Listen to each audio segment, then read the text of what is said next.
Germaniyada ishlash uchun ish beruvchidan suhbatga taklif keldi.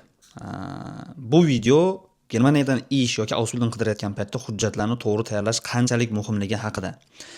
Sal oldinroq Instagramdan menga bitta vatandoshimiz yozgan edi. O'zimiz emlagim ekan Xorazmdan.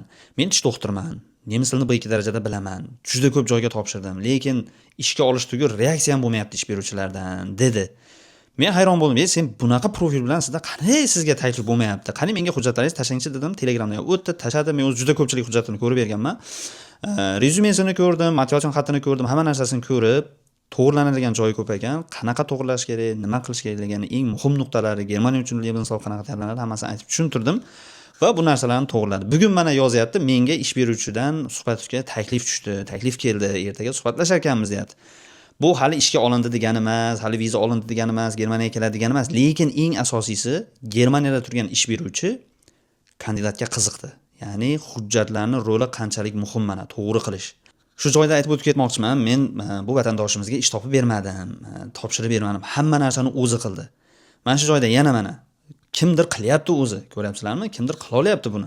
Men shunchaki maslahat berdim, Lebenslaufni Germaniyaga moslash, qanaqa hujjatlarni to'g'rilash, hamma narsasi, qolgan hamma narsani o'zi qildi.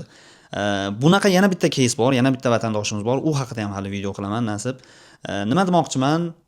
O'qishdan, o'rganishdan to'xtamanglar, harakat qilishdan to'xtamanglar. Qachondir bitta joydan urib chiqasizlar baribir nasib, baribir Xudo nasib qilsa, Xudodan so'rasanglar, harakat qilsanglar, yutasizlar.